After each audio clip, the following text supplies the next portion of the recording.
Good day to you all. My name is Javier Lanfranchi, broadcasting from our factory in Visano, Italy, and this is Faccin Group's exclusive webinar for the wind energy industry.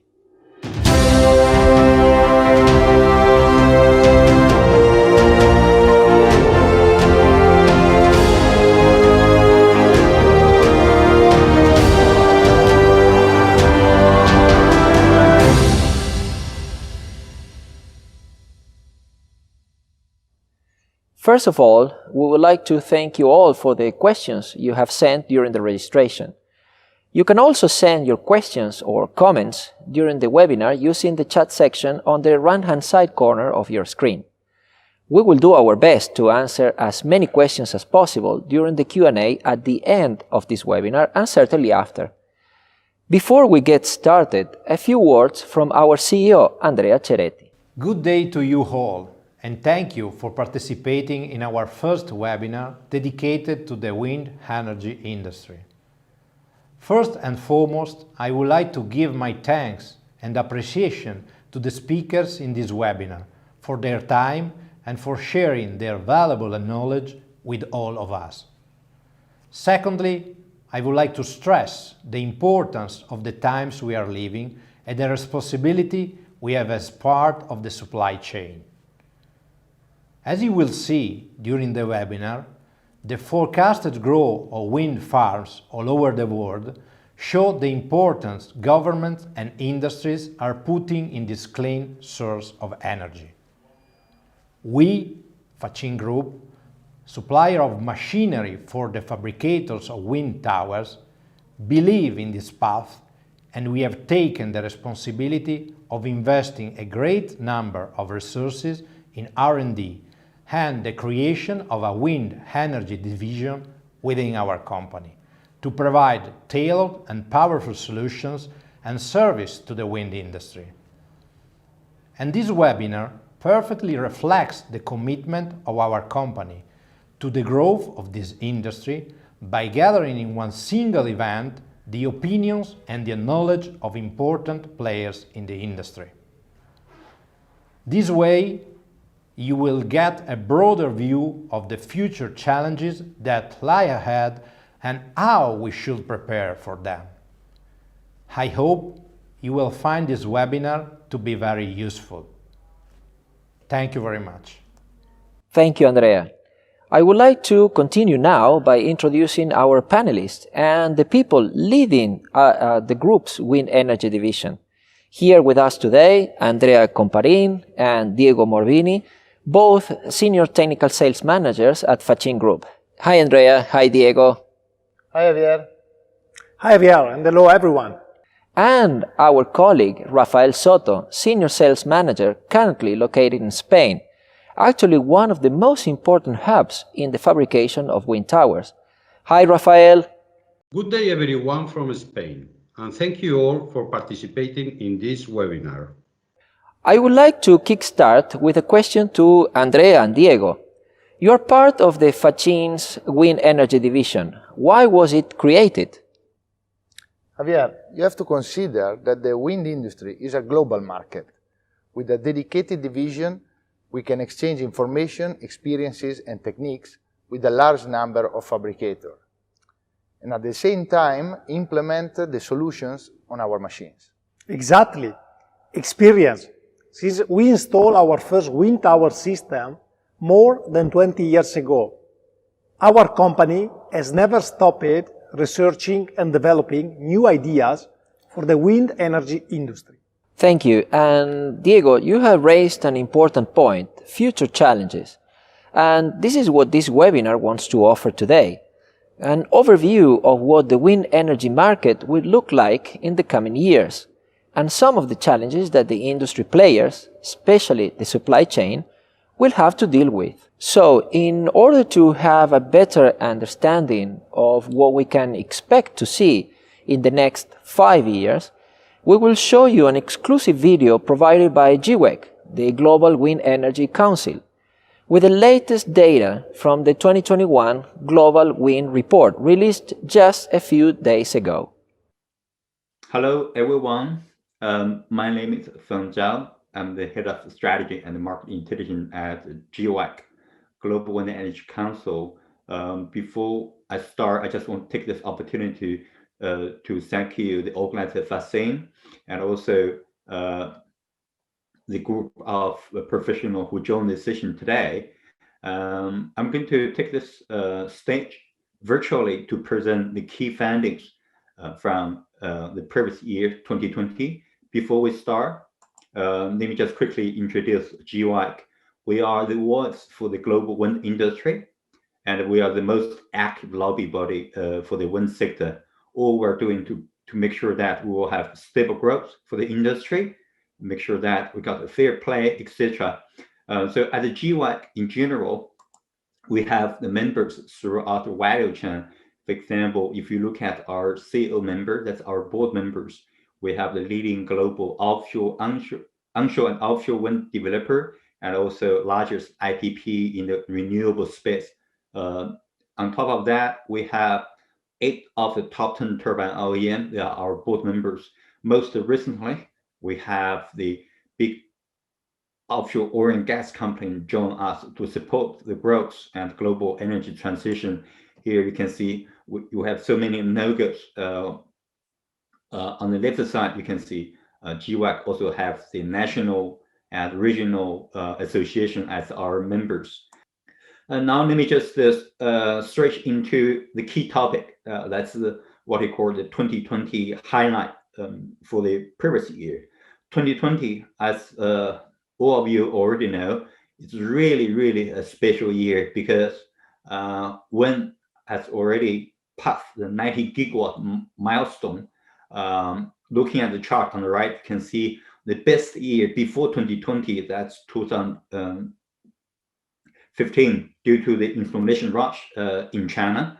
But in 2020, even though we do believe that we expect a strong growth in China and the second largest onshore market, United States, but again, more than 90 gigawatt new installation in a single year with a lot of disruption due to the pandemic. It's really impressive, as highly show the resilience of global wind industry and the supply chain, etc., as indicate the capability of utility, IPP, turbine OEM to copy the challenge in terms of health crisis.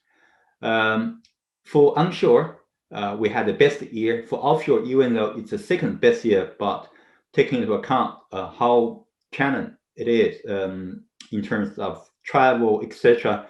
I mean, more than 6 gigawatt offshore installation. It's also impressive. Now let's take a look at the onshore market alone.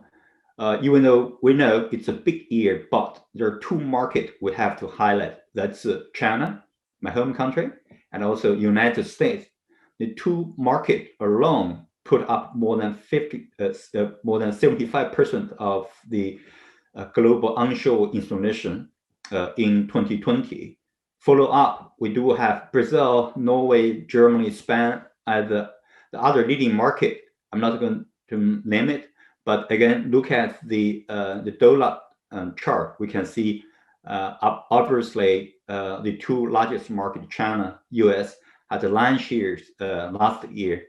Looking at the offshore here, as I said, even though it's not the best year ever, but just a slightly lower than the best year in 2019. The big contributor for the new installation in 2020, that's 2 markets, China and the European country, the Netherlands. In China, the key drivers is due to the phase out of the offshore feed-in tariff by the end of this year.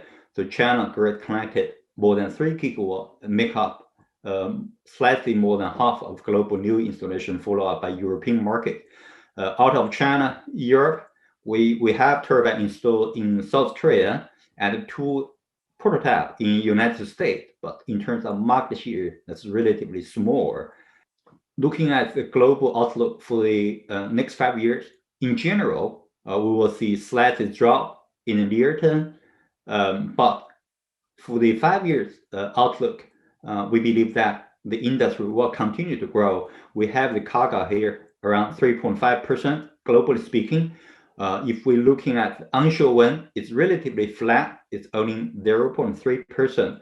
However, offshore wind market, where you can see on the bar chart, it's going to continue to grow according to our forecast.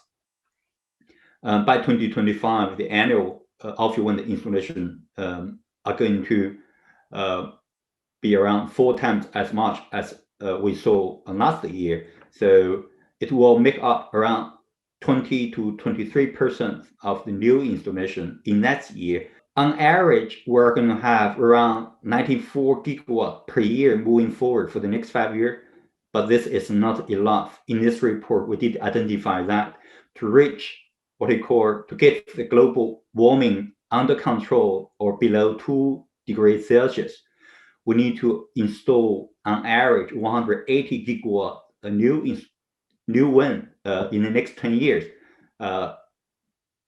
Even though by 2025, we will see the industry pass the milestone of 110 gigawatt. But again, this is not enough. The performance delivered in the past year has indicated the supply chain could be very resilient, could quickly wrap up. However, to get the enough volume installed to meet the Paris Agreement, etc., what we need to do right now, urgently, that's the policy. I'm going to quickly work through the turbine technology trend. We all know the market is growing, but also due to the cost of energy, the industry has a lot of pressure in terms of burn down of LCOE. To achieve the goals, I think one of the priorities is in terms of technology innovation. Internally, we have the growth curve in terms of technology for both onshore, offshore, but here I only took the offshore technology roadmap as an example. Previous years, at the beginning, we have kilowatt installed for offshore, and then 6 megawatt or 5 to 6 megawatt become the largest multi-megawatt turbine.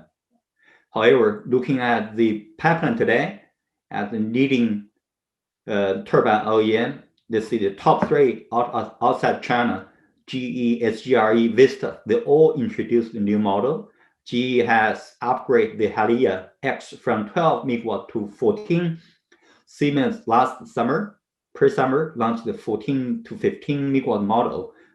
Follow up, actually, a couple of months ago, in February, Vista, as also a key player on onshore, took over the full stakes from MHA Vista from Mitsubishi, now become a key player in the offshore sector as well, introduced the 15 to 17 megawatt turbines, and commercialization are going to start from 2024. We can see a lot of competition, but looking at the market growth, I think the growth of industry do not necessarily translate into the number of units. And for audience join this session today, probably that's not a good news, but I think we need to aware of the technology trend, specifically for offshore. As I mentioned, we're going to see double, triple, maybe even 4 times as much as the offshore size in 5 years. But again, in terms of the number of units for the foundations, for towers, probably you won't see the same trend, mainly due to the increased size of the new technology. All I'm saying here is that I think as a component supplier specific for towers, I think it makes sense to continuously monitoring the growth. Offshore, it's getting bigger. Actually, onshore market size is getting bigger as well in terms of turbine rating. Today, we have something around 2.7 megawatt per unit, globally speaking. But we believe if we exclude the Chinese market by 2025, probably the average onshore turbine size will be 4 megawatt. Again, due to the limit of the time, I'm going to stop here. I really hope the information I delivered today will help you to understand the market outlook and also the trends of technology and its impact for the global supply chain. And good luck and good health. Thank you so much. We would like to thank all the people of GWEC, especially Mr. Feng Zhao and Ms. Alisa Peck, for their contribution to this webinar. Andrea, what do you think of what we have just seen in the presentation? What is shown, Javier, is that the growth of the wind energy market will bring incredible changes to the supply chain. And together with big changes come big challenges. And I believe it is a responsibility of every player in the industry to contribute with the solution to the big challenges of the future. And what better to understand what lies ahead than to listen to one of the biggest players in the energy industry, Iberdrola. We have the pleasure of having with us today in our webinar Mr. Giancarlo Groli, Civil and Structural Engineer of Iberdrola Renewables. He has prepared a presentation for our viewers that I believe will be very interesting for all of us to watch. Hi Giancarlo. How you doing? Could you first introduce yourself to the viewers? Good morning. My name is Giancarlo Groli, and I'm part of the design management team of the foundations department within the offshore wind business of Iberdrola. I'm a structural engineer by background. Can you describe Iberdrola and the division you work for? Is a vertically integrated global energy leader committed to low emission and renewable technologies. We own and operate our energy plants, then distribute and sell the energy. Our key figures as per December 2019 are a 36.4 billion euros revenue with a 3.4 billion euros net income and 52 gigawatts of installed capacity. In terms of renewable energy, Iberdrola owns 32 gigawatts of installed capacity and plans to develop further 6.6 gigawatt by 2022. Divided by geographical areas with focus on European markets and American markets. In terms of offshore wind, our focus right now is on Europe with a large presence in UK, but also developing and operating wind farms in the Baltic. We also are developing our presence in the US and have a prospect for Japan and Brazil. What are the changes and therefore the challenges you see happening in the near future? In terms of the engineering of our wind farms, we usually take on ourselves the design contracts and also procure by ourselves the fabrication and supply of the foundations. The trend we are seeing in turbine foundation is that the monopiles are playing a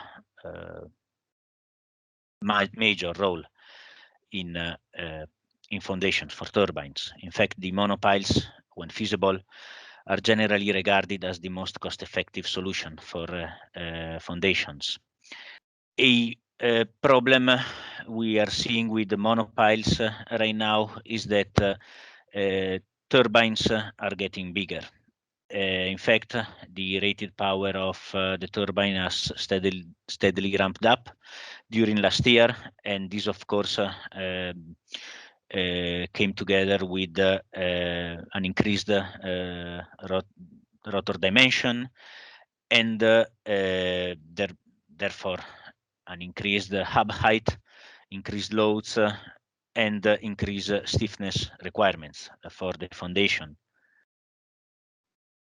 This is combined with the fact that the good sites, shallow, close to shore, with favorable geology, has already been taken during last year.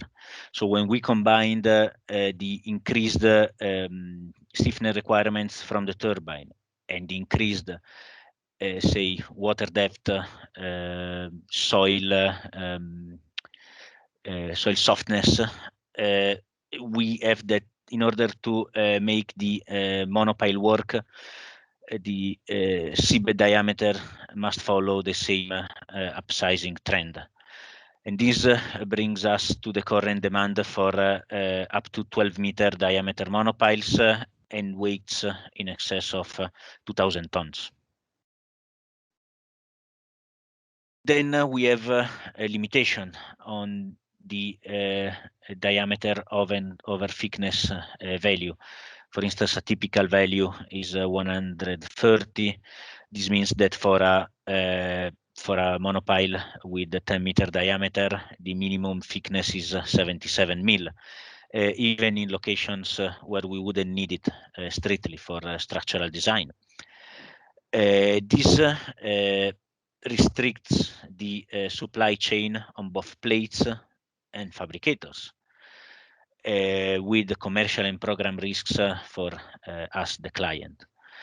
And also have implication on can weight, because we'll increase, of course, the weight, the minimum weight of the can, and so implies that we have to limit the length of the can and introduce more circumferential welds, which we try, of course, to avoid.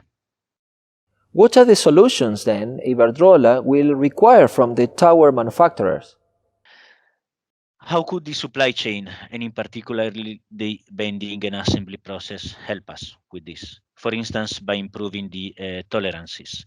Currently, the standards consider a misalignment of 4 mil, and for the out of roundness part. If we were able to reduce this even to 3 mil, this would imply a substantial improvement in fatigue design, helping us bringing down the plate thickness and therefore the can weights or the number of circumferential welds. We could also improve the assembly lines by exploring new configuration. We could improve assembly time, the maximum count weight, the accuracy, which will all revert in better levelized cost of energy and reduced commercial and program risks for the final client. What else could we do? We could also make sure that DT ratios are not limiting, for instance, by exploring vertical bending. Also, the speed of rolling is very important in the sense that we are able to bend more cans at a given time and ultimately produce more monopiles. Also making sure that the plate width is not governing, so that we are able to maximize the can length and therefore reduce the circumferential welds. And most of all, improving the reliability of the process, of the machinery, and thereby minimizing downtime and program risks for us. Giancarlo, any final remarks? Okay, so as we saw, there are a number of aspects. Everyone plays a role.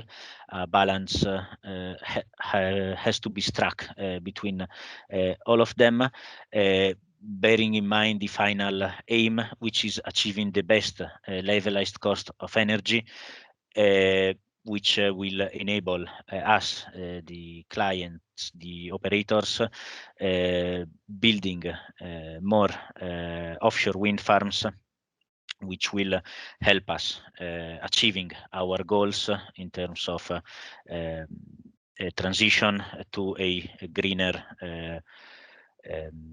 power, to a greener future. Thank you, Giancarlo, for your contribution. Thank you very much for your attention. Great challenges ahead, indeed. Yes, Javier. And as we have heard from Giancarlo, a lot of the ideal places for installing wind farms has been taken. And therefore, in order to keep growing, technology has to provide, in form of bigger turbines and therefore bigger and taller towers, the answers. This creates incredible challenges. We will hear now from one of the biggest manufacturers of offshore foundation, Chefe Group from Holland, about these challenges and what solution they offer to the industry.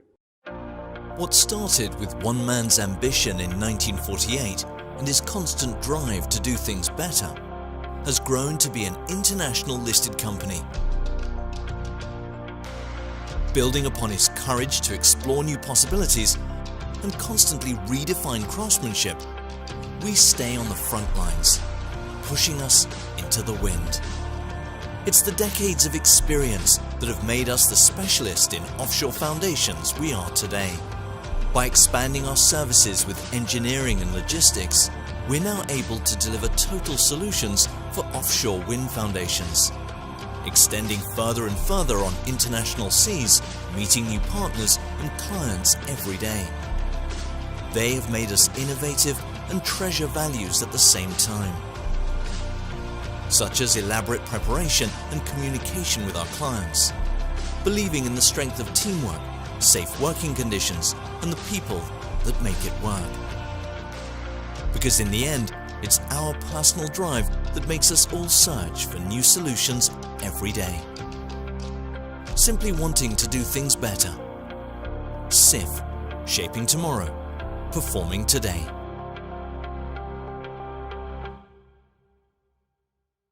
Very nice video. Let us move on now with the interview. Hi, Michel. Could you introduce yourself and a quick overview of your job at Chefe? Hello, my name is Michel Kursjens.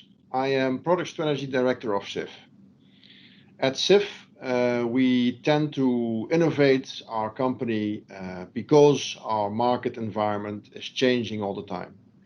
That's my responsibility, and to work on a view for our company on the mid and long-term future of Chefe. Thank you, Michel. What can you tell us about Chefe and its production capabilities? Chefe is market leader in monopiles, meaning that we have produced monopiles as from 1999 until today, having produced over 2,000 monopiles since. As a market leader, we have to constantly innovate ourselves, reinvent ourselves, in order to support the industry towards a lower cost of energy. That's our ultimate goal, to fulfill a significant role in the total value chain of foundations and offshore wind, in order to cut out costs and cut out inefficiency, and therefore perform the necessary actions in order to lower the total cost of energy. Great. Talking about wind energy projects and the future of the industry, what do you think are the critical points in the supply chain? I think the main challenge for Chefe is quite similar to the challenges of anyone else who is active in this value chain. Meaning that whether you produce monopiles like Chefe, or whether you are a transport and installation contractor installing foundations, or whether you are a turbine manufacturer, the challenges are quite similar to the total value chain, meaning that we see a change in our market on three axes. Basically, we see the market by itself growing in size, so meaning there's more gigawatts of offshore wind that will be deployed in future. The second axis of change is that whilst the market is growing in volume, we also see the product that we have to produce growing in size. So monopiles get bigger due to the fact that the market is driven by bigger and bigger turbines. And the bigger turbines are driven by the fact that this is the best way to make the market future subsidy free. The third axis to which we have to respond as Chefe, similarly to all our colleagues in the value chain, is the fact that we used to have a market which is centralized around the North Sea. And the market is now getting global. So we have to have a vision on production capacity in Asia and production capacity in the US. So basically, we have to constantly monitor the market in three axes: the growing demand in gigawatts, the growing size of the monopile, and the fact that the market is going from a, let's say, local North Sea centralized market towards a global market. Michel, you mentioned the growth in size of the monopiles. What do you think the industry will be targeting in the next 5 years? Where is the limit? Considering the size of monopiles that we see coming in the future, they are dependent on the size of the turbines under which we have to supply these monopiles. And we now see from all major players the new generation of platforms emerging. For instance, we've just booked the order for Dogger Bank A and B, under which you will see the first Haliade X 13-14 megawatt turbine. This gives us a clear indication to where the journey is going. However, Dogger Bank is on shallow waters, so we will see similar turbine sizes up till 15 megawatt on bigger water depths as well, meaning that we foresee the monopile to grow to 11-12 meters in diameter, 2,500-3,000 tons weight, and up to a length of 100-120 meters. So what does CIF propose as solution for these current challenges, and what is coming in the future? As always, CIF has had a vision on the future before the future happens. So we have to be able to be ready for the next generation of turbines and the next generation of monopiles before the actual demand is there. And that's why we are constantly changing our factories and adapting our factories towards these new demands and new sizes. For that, we buy new equipment like new rollers with Faccin in order to have equipment which is dependent 24/7, because we are a 24/7 company, due to the fact that we have a large investment every year in order to catch up or be ahead of the market. Is there a project you can talk about and how you approach it?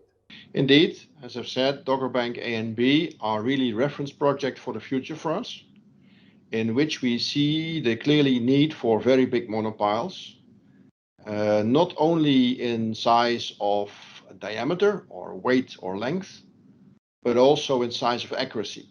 So the monopile has been growing over time. However, the tolerances to which we have to adhere are not growing with the size of the monopile. Typically, flanges and the flatness of flanges, they stay very, very severe. So we have to develop technology in order to keep these flanges within the required tolerances. And only when you actually see the real interaction with your customer and the engineer of the customer for the new generation of turbines, then we all see what is necessary. Up till the point of Dogger Bank, we saw a lot of reference drawings, but it's only the detailed design of Dogger Bank that has really learned what is required in the future. And that's always how we've done it. We've tried to be ahead of everyone in order to get the first order in the next generation, which is maybe not the easiest way, but you learn a lot as quickly as possible. And that's why we are not afraid of challenges in the future.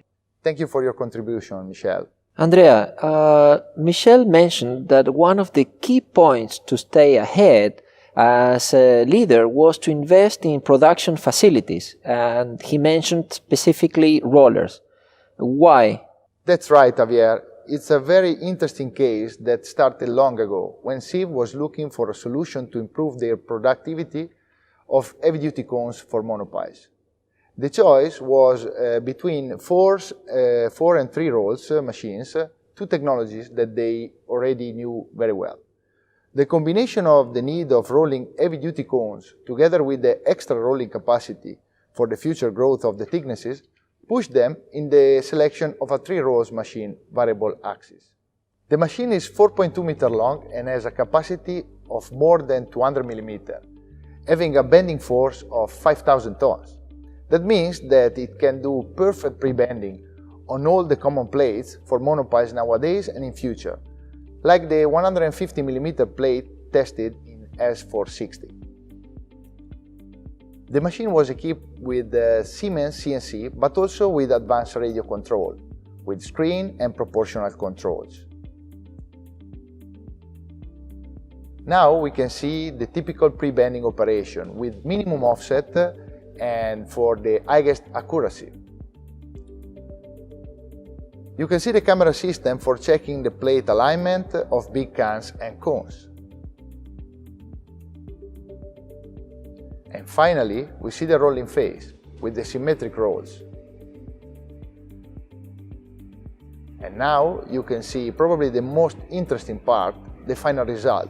That is a perfect pre-bending with the flat super short, in this case less than 1 time the thickness. So what were the objectives of CIF besides capacity of acquiring such a machine? CIF was looking for a company that could give them the solutions they were looking for, which they found in Faccin. We cooperated at all levels to achieve the following. To maximize the machine's precision, special geometry were designed to minimize the distances between the rolls. To guarantee the highest reliability and no downtime at all, special bearings and bushing solutions with optimized lubrication system were adopted. To maximize performances and speed, the complete hydraulic system was oversized, increasing torque and speed up to 10 meters per minute. And then, to optimize cone production, increased inclination and special conical devices were designed for the cone alignment. And finally, to boost the cone production, special automation systems were developed. So, we built a completely tailor-made machine with the target of putting CIF 1 step ahead of the competitors. Let me go a bit deeper regarding the cone automation.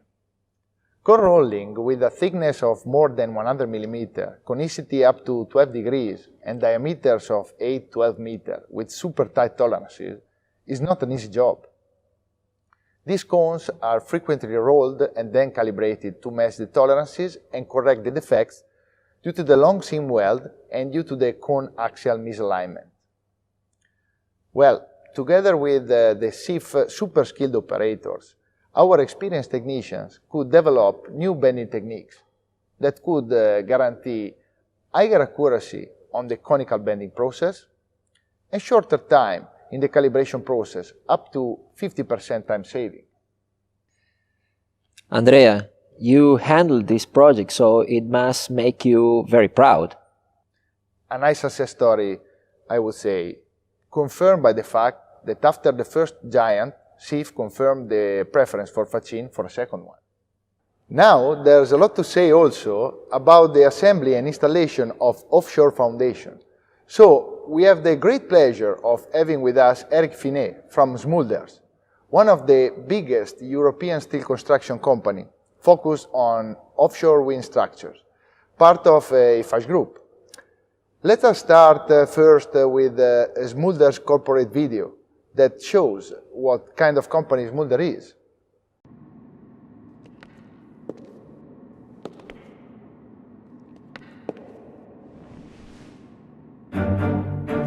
We believe in passion. Passion is like an intricate dance that arouses all the senses. It brings the best out of people and makes dreams come true. Passion sees no obstacles, but merely stepping stones to a new solution. That is what Smulders has been doing for over 50 years, making the impossible possible when it comes to highly specialized steel constructions.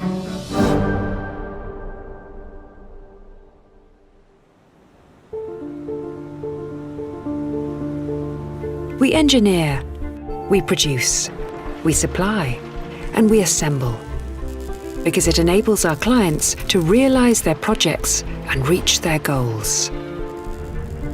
Like dance partners, our 1,000 employees move together in synchronicity to deliver an impeccable routine. Our passion for steel makes us a trusted partner for complex, large-scale wind structures, bridges, industrial constructions, and signature architectural projects. No mountain too high, no sea too deep, and no project too challenging. We put our heads and hearts where the challenges are. We move with the wind. Wind power has fueled our passion for over 20 years. We deliver a full range of services for wind energy, from engineering and fabrication to complete turnkey solutions of substations, jacket foundations, and monopile transition pieces. The magic happens completely in-house. You can admire the results of the seamless synergies across our facilities, embracing the North Sea. But new exciting markets are looming at the horizon. Innovation is central to what we do. We put technology at the service of our clients' projects, but also the planet. The United Nations Sustainable Development Goals are the soundtrack for all our endeavours. It takes two to tango. We take the satisfaction of our clients to heart, but also the well-being of our employees. Safety, teamwork, and respect are some of the dance moves where we excel. But our ultimate motivation is our passion to achieve great results in unique projects all over the world. Without passion, there would be no perfection, no excitement, no love. Without passion, there would be no smulders.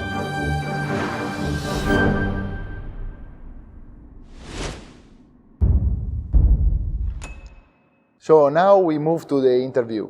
Hi Eric, can you introduce yourself to the participants of this webinar? And what do you do for Smulders? Thank you, Andrea, for inviting me. My name is Eric Finet, and I'm the Business Development Manager for Smulders. Smulders is a leading fabricator of offshore wind foundations and substations, and my role is to see where the market is going to in the next 2-3 years. So what Smulders will be fabricating, let's say 2023-24 onward. Thank you, Eric. What can you tell us about the Smulders, its capabilities, and the reasons company would work with Smulders in their wind-related project? Well, Andrea, Smulders, as I said, is a leading fabricator in Europe, but also in Asia for offshore wind foundations and substations. Until now, we have fabricated more than 2,200 offshore wind foundations amongst 160 jackets. For the substations, we are at project number 35, mostly with partners, but half of the European offshore wind farms are equipped with substations fabricated by Smulders. Smulders is an integrated company with own engineering resources. Fabrication is almost entirely in our own hands. As a result, for example, during the present pandemic, we can keep producing. We are not depending on subcontractors, but we have all production means in our own hand. Also, the location of our yards in Europe, in Poland, in the Netherlands, in Belgium, in the UK and France ensures that we can deliver close to the market, close to our customers. Eric, the people watching this webinar would like to know about the future challenges in the wind industry. What is your point of view in this regard? Well, Andrea, I see 3 main challenges for our industry, let's say in the medium term. The first one is the UK market and the requirements for local content. Smulders has anticipated to this challenge by acquiring the Hadrian yard in Newcastle upon time at Wallsend, so we can really produce UK fabricated foundations. The yard presently is equipped for jacket fabrication, but we have a program now to turn it into a transition piece and substation construction yard. A second challenge is floating wind. Floating wind obviously will come in the next few years and will take its share of the foundation types. Well, there we have our yard in Fos-sur-Mer, in the south of France, in the Mediterranean, where we already produce 6 floating foundations for demonstration projects in the Mediterranean. But also the yard in Newcastle and on the mainland in Belgium and the Netherlands are very well equipped to produce these big steel foundations. A third challenge we are gearing up for is hydrogen and its place in the energy transition. And if we talk about hydrogen, we can have the electrolyzers on board of the substations, but also we are working on designs to put electrolyzers into the foundations of wind turbines, so that with the excess energy, we can produce hydrogen very close to the location where the electrical power is produced. UK market, floating wind and hydrogen are the 3 main challenges for the immediate future of offshore wind and the fabricators. Floating foundations are developing quickly. Can you tell us more about their fabrication? Well, Andrea, the main technical challenge in floating foundation is to make this type of this foundation type ready for serial production.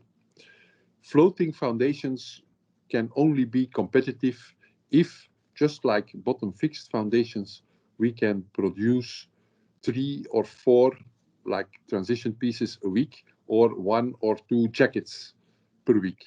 We need to fabricate floating foundations in an industrial way, so we are able to produce at least 1, preferably 2 foundations per week. We are at the moment, we look at a number of designs, 5 or 6.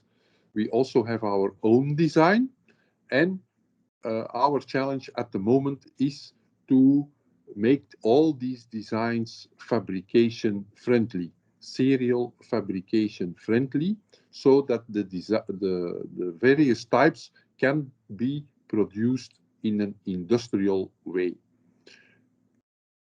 Or at the yard in France for the French projects, or at the yard in the UK for the UK projects. We are looking not only to the design, but also to the supply chain, if the local supply chain can produce the modules to complete and deliver these floating foundations. These are the main challenges, to integrate the supply chain with the design and the requirements for serial production of floating foundations.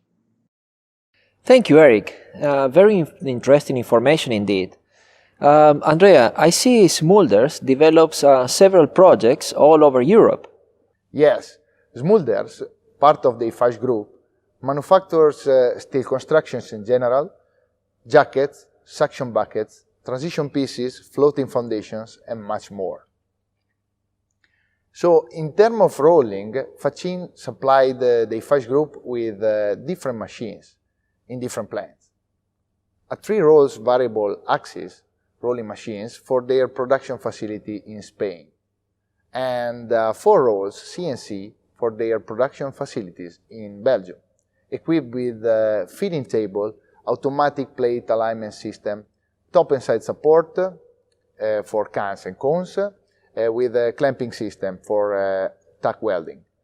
All technical features that Diego will explain later on. Thank you, Andrea. So Diego, before you talk about all these technical advances for plate rolling automation systems, and we introduce our new speaker, I would like you to give us an overview on the Chinese market, which you know so well and you work with so closely. Well, Javier, like we all saw in the presentation from GWEC, the growth of new power capacity in China has been great and have let us all impressive. I mean, 71.7 gigawatt, the total grid connected capacity in 2020, of which 45.4 gigawatt generated by new wind turbines. And all this during last year, amid COVID, a monumental achievement. Most of the installation have been onshore, but with the offshore wind feed-in tariff due to the expire by the end of 2021, we expect to see major growth in the Chinese offshore wind sector this year. So the next company we will introduce to our viewers represent so well this tendency, these two words, the onshore and offshore wind energy markets. Fuchuan Ifan New Energy, located in Fujian, China. Let's start first with a video that shows the potential of this company.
We will now learn more about the Chinese market from Mr. Guo Ping, Deputy General Manager of the company. Hi, Mr. Guo. Can you give our viewers a brief introduction of Fuchuan Yifan New Energy? 福建福船一帆新能源装备制造有限公司坐落于中国东南沿海福建省六号半岛，是中国国内技术领先的风电装备制造企业。多年来致力于全球风电和中国风电塔筒和海风基础制造。福船一帆为国有混合水制企业，既有国有企业的技术、资金、政策优势，也有民营企业的决策灵活、高效执行的优势。Thank you so much, Mr. Guo. Can you tell us about your range of production? 福船一帆的主营业务为风电装备制造，主要以海上风电单装、导管架、基础过渡段为主，也做其他的船舶、桥梁、重型钢结构，包括核电、石化单元模块。福船一帆的这个生产能力，车间的生产能力，生产车间共有16条线，钢结构有8条线，连钢材的加工量20万吨，海风塔筒一年的话是600吨，600套，大型单管桩48根，过渡段144根每年，导管架可以做到24套。这个我们是广东阳江沙塔的这个单管桩，它的重量的话是1600吨，长度的话100米，它的直径是在7.5米到8.5米之间，它的板厚的一个箱厚度的话是95毫米现在的话已经做好了，要等着往外面发货。And what changes you have seen in your business and how you have adapted to it? 福船一帆与法赛的合作已经有10多年的一个历史。我们第一台卷板机是用于陆上的，在2009年购买。那2018年的时候，福船一帆与法赛再次深入合作，采购了法赛的4H1P S360WT 4星卷板机。该设备用于海上6兆瓦、7兆瓦、8兆瓦、10兆瓦的塔筒和基础段生产，最大的一个加工能力达到了115毫米厚，宽度3米。法赛的这台4星滚用到我们的海上单管桩导管架、重型的塔筒的一个生产。目前的话已经制作了国内最大的单管桩，就是我们刚才在码头看到的话，1650吨的这个单管桩的，它的厚度达到95毫米的这个厚度制作。Do you provide to customers locally only or also internationally? 合作客户在国内的话是三峡集团、中广核集团等各大的话央企集团。主机合作的主机厂有金丰、明阳、湘电、韵达很多这个国内的主机厂。国外的这个优秀的一流的主机厂也有威斯塔斯、歌美萨、恩能可，都是我们的合作伙伴，我们也是他们的在中国的合作供应商之一。Thank you, Mr. Wu Ping, for giving us all an overview of the production of towers in China. So, back to you, Diego. What we have seen during the interview is that Yifan is prepared for both markets, onshore and offshore. Is this a reflection of the Chinese market? This is a clear example of how Fuchuan Yifan was able to adapt to the evolution of the market. By moving quickly from production of light onshore towers to heavy offshore towers and XL monopiles. Faccin followed the customer during this process by offering different technological solutions. And from an engineering point of view, it was truly interesting because it was necessary to consider new variables different from the past. Rolling conical shells for offshore towers with high accuracy and minimum cycle time was the reason Yifan decided to invest in new accessories, specifically designed for offshore wind, moving from the concept of a single plate rolling machine to a much broader concept of rolling line. Faccin Wind Tower Automation System provide a package of solutions and accessories to guarantee highest production speed together with an automatic bending cycle. Horizontal or tiltable motorized feeding table with plate alignment system using smart sensors and cones realignment control by CNC. Extendable tables with tailored modules to accommodate the new requirement of the industry. That is plate with length over 40 meters and width over 20 meters. Tiltable top support for large diameter with over 100 tons capacity, able to follow the cone angle, prevents overlapping of the plate at final rolling stage, avoiding the use of overhead crane during rolling operation. Robustly built side support with single or double joint extension with tiltable rolls for a perfect contact even with the conical plates prevent the reopening of thin material roll at big diameter. Heavy-duty clamps are used to align plate edges for a faster tack welding, and hooking device is used in case the roll cans need to be slightly reopened.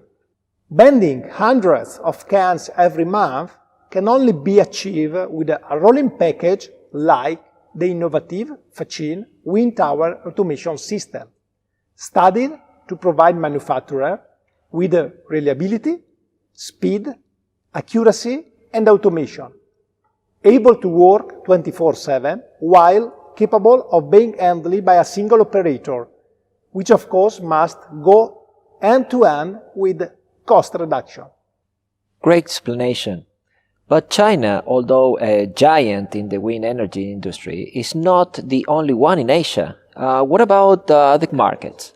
Supported by Taiwanese government to source 20% of electricity from renewable by 2025, Taiwan is established itself as one of the world's fastest growing new offshore wind markets.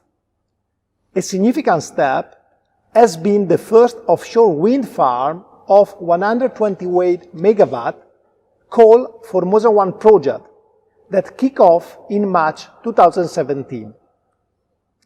Taiwanese manufacturer needed to invest in several complete rolling lines to produce jacket leg and piles on large scale.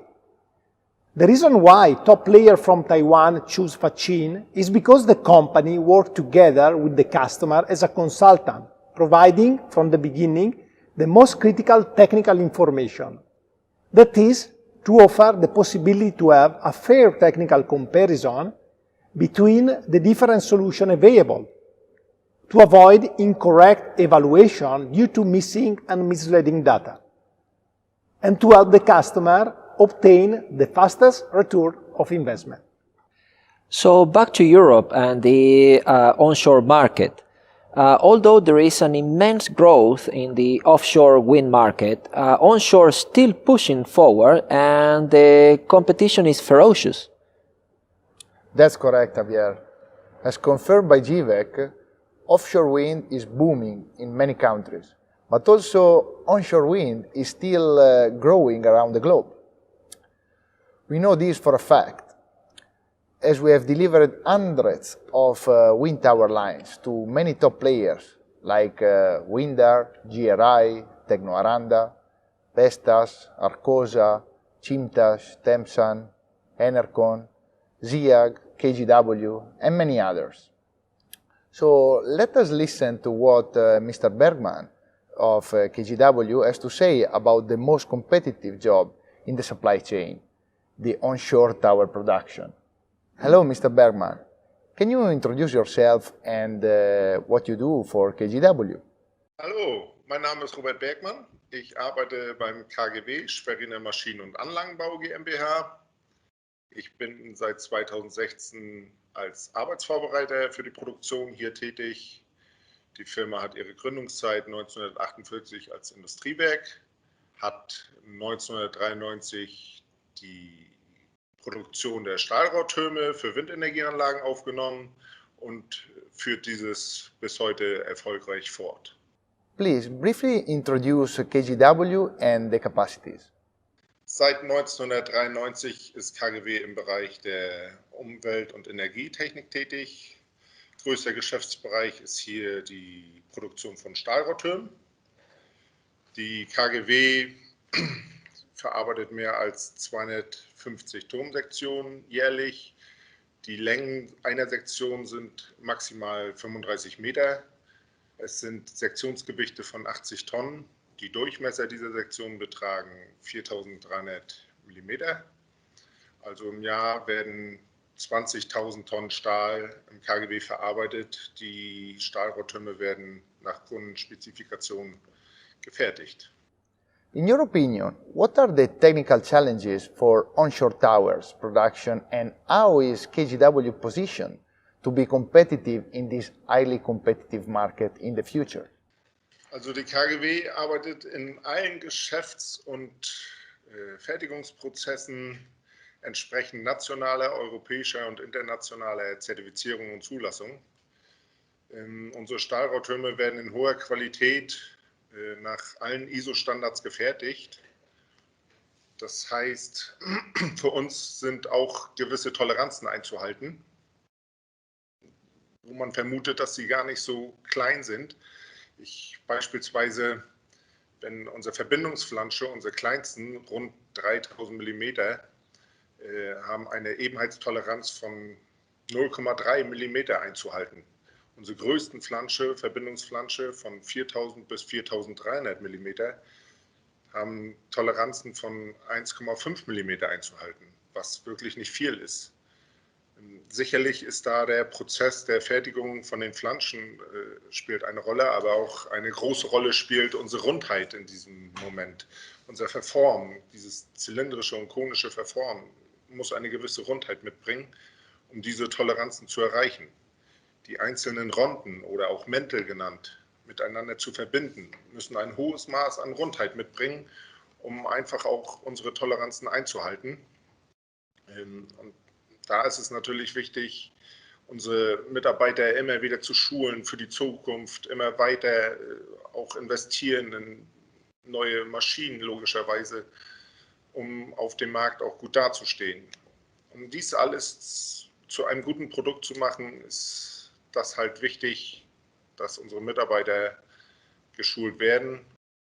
And which production improvements do you see as necessary to master the challenges of the future? Ja, der Markt geht in allen Branchen immer nach vorne oder höher, schneller, weiter. Dazu muss man sich auch gewissen Dingen anpassen. Zum Beispiel Blechdicken, verschiedene Blechdicken, die immer höher werden, immer breiter, immer stärker auch werden. Dazu ist es vielleicht nötig, gewisse Maschinen, die einen gewissen Bereich von bis abdecken, wo der mittlere der optimale ist, vielleicht zu optimieren. Maschinen, die einen standardisierten Unterbau oder ein Fundament haben, um als Firma auch schnell zu reagieren, wo man sagen kann, wir müssen doch die Maschine austauschen, wo man dann ein standardisiertes Fundament hat und sagen kann, das geht schnell, ohne lange Wartezeiten, ohne lange Ausfallzeiten. Das ist heutzutage just in time, klar. Oder auch Maschinen, die programmiert sind direkt zu diesem Produkt, wo man das selber einstellen kann, die gewisse Messeinheiten drin haben, dass diese Prozesssicherheit mehr zur Maschine geht als auf den Bediener. Das werden Herausforderungen sein, die wir in der Zukunft meistern müssten. Thank you very much, Mr. Bergman. Now, after hearing these speakers, we can conclude that cost reduction in form of production speed and efficiency is the only way to obtain cost-effective energy that at the end will be acceptable to the general public. And everyone has stressed the big challenge ahead as bigger turbines that push the size, weight, and tolerances in the constructions of towers. Faccin Group, as a supplier of automated system for plate rolling, a very important equipment in any wind tower manufacturing factory, and our level of expertise is around the fabrication of these towers for the onshore or offshore market. So we would like to bring to you as well the views of other players on the supply chain, manufacturers of machines that affect the level of efficiency in the fabrication of these towers. An important part in the process of fabrication wind towers is the preparation of the plates before rolling them. As the plates get longer and thicker, also the challenges related to the preparation of these plates. Let us hear from Joshua Invernizzi, Senior Regional Sales Manager of Fitchep, on the future of the industry and the solutions they are providing for the tower manufacturers.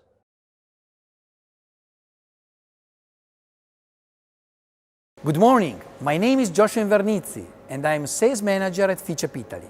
We are a worldwide leader in the production of automatic solutions for the processing of construction elements for the steel structural industry, such as beams, pipes, plates, and angles.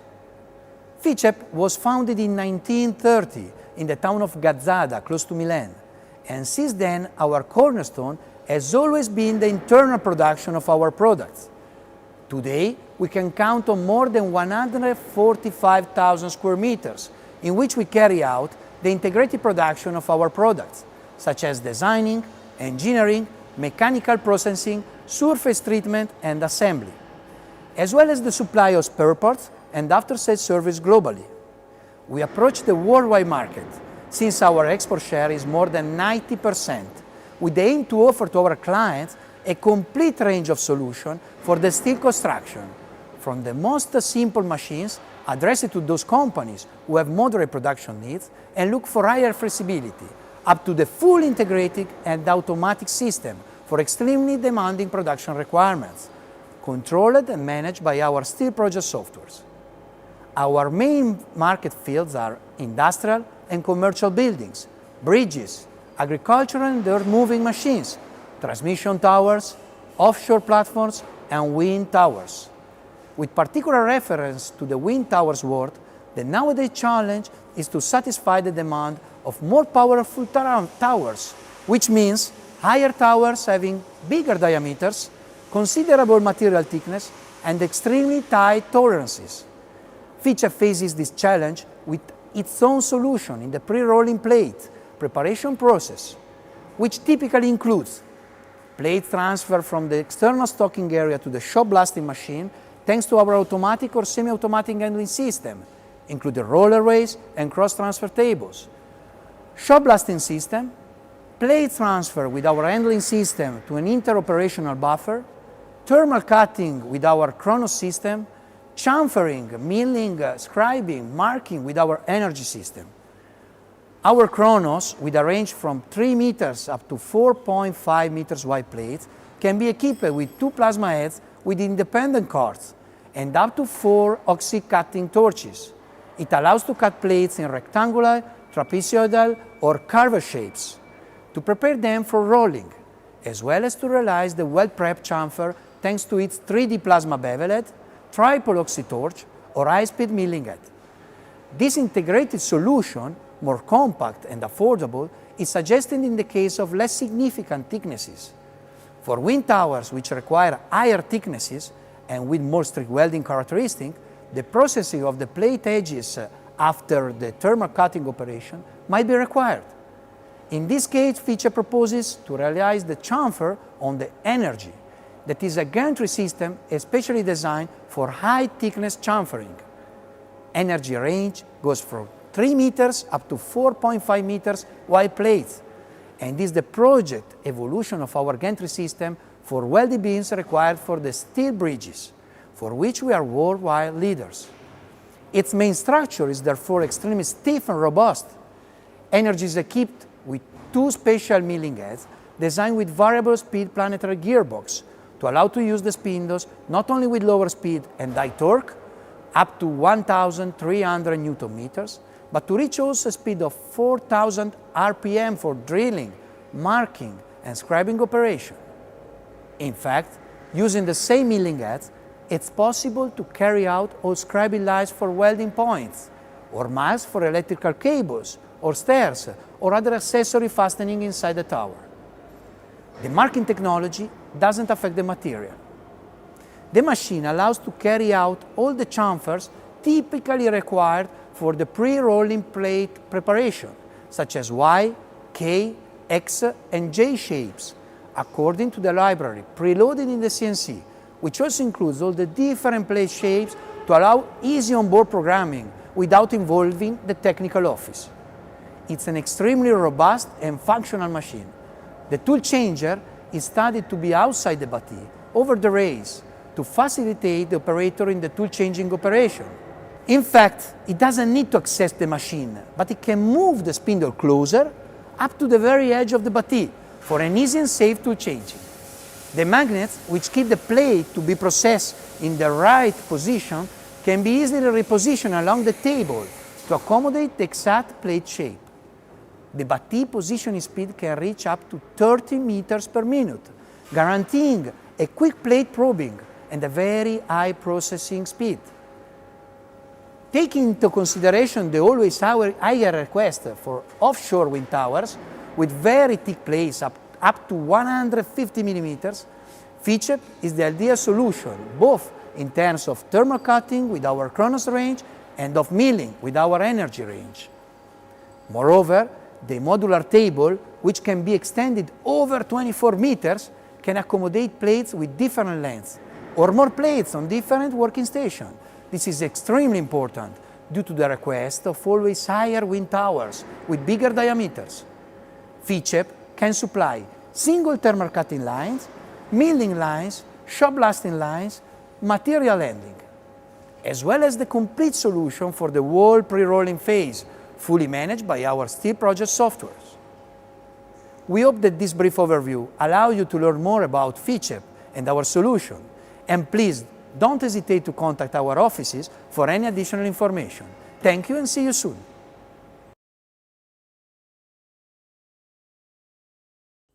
Thank you, FICEP and Joshua, for their insightful explanation on the plate preparation process. So, fabricating towers capable of supporting critical environmental conditions require thicker and higher strength steel plates.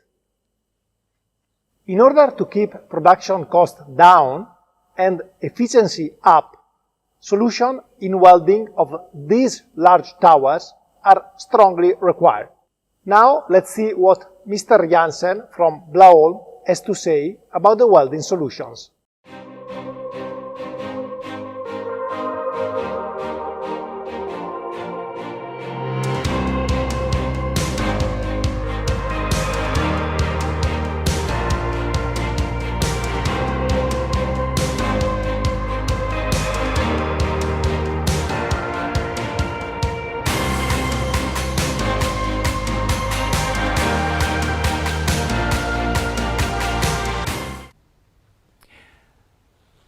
Blaholm is a turnkey manufacturer of equipment for tower and monopile business and has been that since 2005. My name is Jesper Hansen. I've been in this business for the last 30 years, the last 10 years for Blaholm. I consider myself a welding specialist. The challenges we get from our customers, from you, is what is the capacity, how much can you carry, what's the default rate, the manual processes that you need to automate, the intermittence you need to raise. So the partnership that we normally do with our customers is develop the solutions with some of the leading producers of manufacturers of towers, monopiles throughout the years. We have raised the capacity by, for instance, having the four-headed multi-seam machine, the twin boom, the 1,000 kilo liner system, and the 1,000 kilo big bag system. The benefits for you would be to have more welding and less downtime, less filling up the machine with flux or wires, etc. Our mindset is optimizing through innovative solutions. We want to be close to you. We want to be close to the customer. We want to develop and cooperate. You need to be strong and have a strong position in this business, and that's why we want to work with you.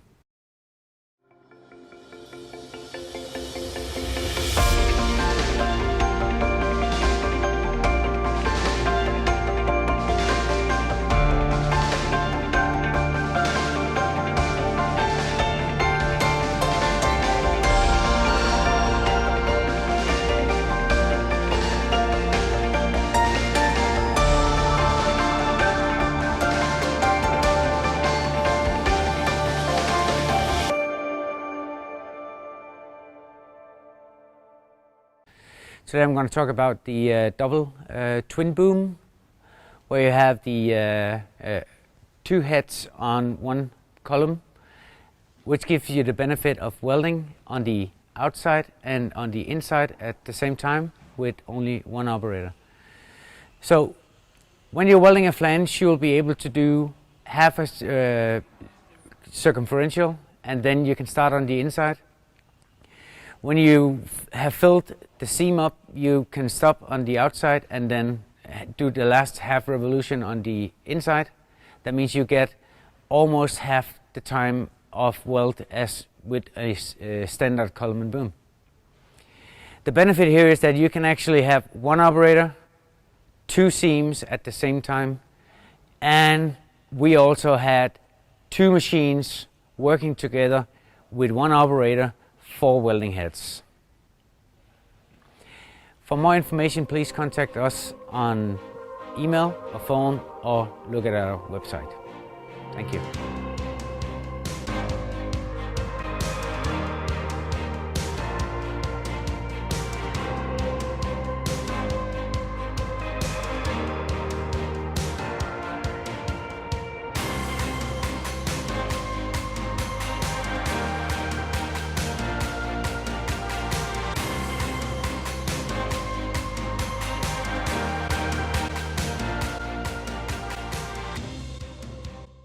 Thank you, Blaholm, and thank you, Jesper, for their contribution to the webinar. In an industry where delays in the construction of the wind farm, lengthy maintenance periods, or failures in the equipment have a high economical impact, the supplied products must comply with the strictest technological requirements, always guaranteeing the delivery time.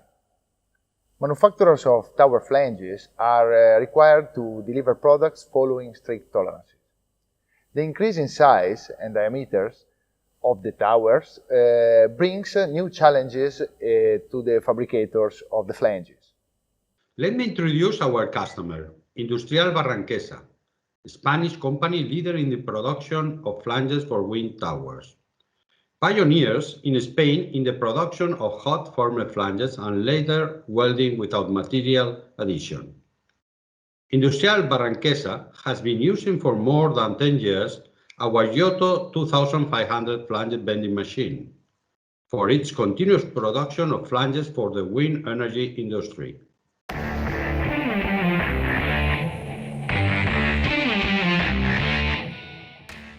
Hello, my name is Pablo de la Fuente, mechanical engineer and sales director in Barranquesa since May 2020. I look forward to talking with you about our solutions in this webinar and in the near future. Industrial Barranquesa is a family-owned Spanish company founded in 1960. Our headquarters is located in Navarra, one of the strategic points for the wind industry. We have been manufacturing solutions, flanges and anchor cages for the wind energy industry since 1990 in 2 production sites. Barranquesa has 2 business units. One is dedicated to the manufacturing of tower flanges, and the other supplies complete anchor cages or foundation baskets to this industry. We work for the main players in this industry, such as Siemens Gamesa, Nordes, Vestas, Enercon, GE, etc. In addition, and in order to add value to our solutions, We have several service centers in Northern Europe and North America. In our opinion, the wind industry is in a good position and it has a bright future. Nevertheless, Barranquesa and many of the European suppliers face the threat of the Asian competitors. Because of this, we cannot relax and we have to be able to add value to our solutions and to our services. We cannot compete on price alone. One of these challenges we find ourselves with is the increase of the tower's size and consequently of the flanges diameter. This is not only an issue for us, but there is a problem for the transportation also. These large diameters created issues related to transportation of such large components. For that reason, we are prepared to offer the industry flanges manufactured in segments. 45, 90 or 120 degrees are the most common formats. We are also increasing our engineering researches in order to design and, even more importantly, to optimize the solutions, saving cost without sacrificing performance. We are proud to collaborate with all the OEMs and EPC companies that fully trust in our products and services.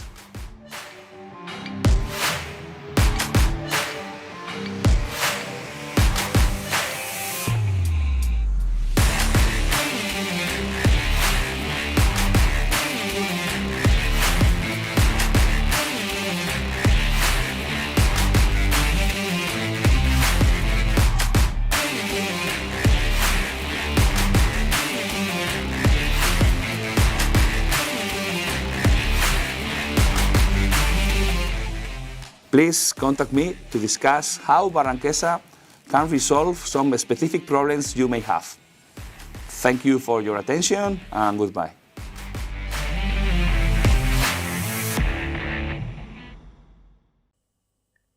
Gracias, Pablo, for all the useful information. Actually, Faccin is able to supply with solutions to a large part of the steel fabricators in the wind industry supply chain. 5 years ago, Modesta, our good customer based in Latvia, came to us with a request of a solution for a dedicated machine for bending door frames for wind towers. Wind tower door frames, in this case, are oval rings made for reinforcing the entry hole necessary for a technician to enter and access the tower. The door frames are generally made of steel plates 400–500 mm wide with thicknesses that range from 50 up to even 100 mm thick to comply with the design norms. Being oval with rather small radii, they require for their fabrication a machine capable of bending these thicknesses down to a radii of around 250–400 mm. Faced with this challenge, our technical department designed a special 4-roll linear machine, half meter long, with extra bending force and extra torque in order to increase the automation and precision for this kind of dedicated production. In fact, the 4HEL model DF can roll these complex shapes automatically through CNC with minimum cycle time and shortest pre-bending possible to minimize the material waste. Well, another type of wind tower door frame consists in a sector of the tower that is just thicker in correspondence of the hole. Well, also in this case, we have delivered standard plate rolls with high bending force and short roll distance in order to minimize the flat part on such a short plate and avoid the need of extra material. So this is how we supply the industry with the innovative solution for the complete supply chain of the wind industry. So, after hearing all the speakers, I believe that we can extract some conclusions. Of course, speaking of green energy, we cannot forget the key point of energy efficiency, as energy consumption is closely linked to the production capacity and production costs. Manufacturers must choose the optimal balance between maximizing productivity and minimizing consumption. In this regard, Faccin is investing in R&D to build machines with optimized hydraulic units that are energy saving. The reason is each kilowatt saved in the machine used 24/7 is translated in thousands of euros saved in energy consumption every year. That's right, Diego. And also in this webinar, we have tried to stress through the intervention of several key players the importance of the supply chain in the development and success of the wind energy industry. There is great hope in this renewable source of energy, and so, as we have seen, the industry will have to respond with audacious but also efficient innovations to these challenges. So now it is time for the Q&A. We thank you all for the questions you have sent during the registration and the comments and questions during the webinar. We will respond a couple of questions now, and the rest will be answered right away after the webinar. So let us see the first question.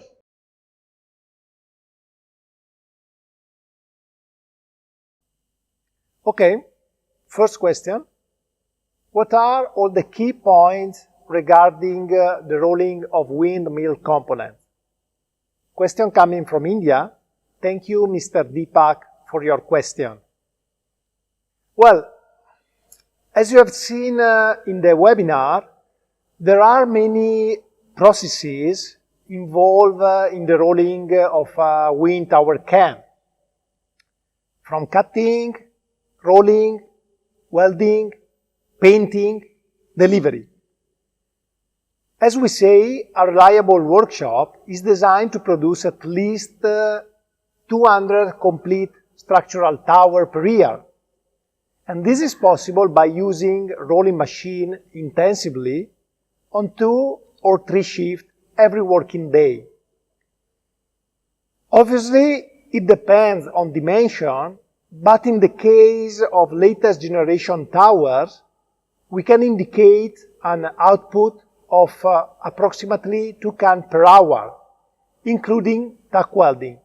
This is possible by using one only single operator and automatic bending cycle.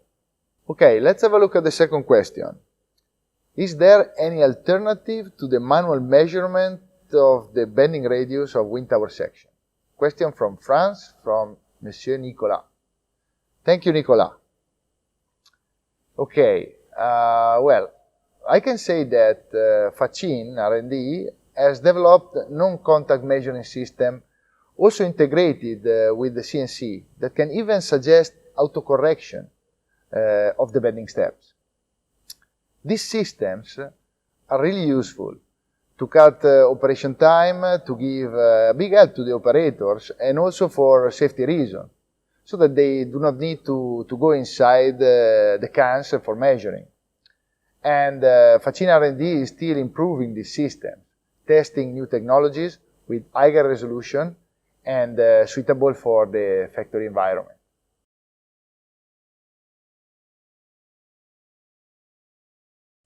Okay, let's start with the first question. Where can Australian manufacturing facilities get involved in international and local supply chain? Question from Australia, obviously. Thank you, Wade. Well, during this webinar, we tapped an important but limited part of the supply chain. Let's say that we have to remember that wind towers are composed of more than 8,000 parts, and some of them very critical. Or even think about logistics. The transport of these enormous pieces, for example. We have supplied our rolling system to companies in Australia, so we believe there are many opportunities for Australian companies to get involved in this growing, exciting industry. Okay, let's see the second question. is a 3 rows machine a good alternative to the 4 rows? Question from the United States. Thank you very much, Steve. Well, let's say that the ideal machine for the production of structural towers is 4 rows because of speed, ease of use, and level of automation, no doubt. However, the investment in 3 rows machine can be interesting if the thicknesses goes above 70-80 millimeters, and in particular for conical sections. And this means that the HAV technology is very popular for monopiles and jackets. Jackets that has got also a more complicated structure, with braces and piles and small diameters. So for this kind of applications, we can say that the versatility of the 3 rows HAV can compensate the slightly lower output rate. Thank you, Andrea. Thank you, Diego. And thank you all of you for participating to this webinar. We have arrived to the end of this event. We hope sincerely that you have found it useful and that we have been able to provide all of our viewers with valuable content. Should you need more information, please do not hesitate to contact us or any of the speakers that have participated to this webinar. Ours and their contact details will be shown right after this goodbye. All the best and keep safe and stay healthy. Thank you very, very much. Bye-bye. Thank you. Ciao. Thank you all. Ciao, ciao.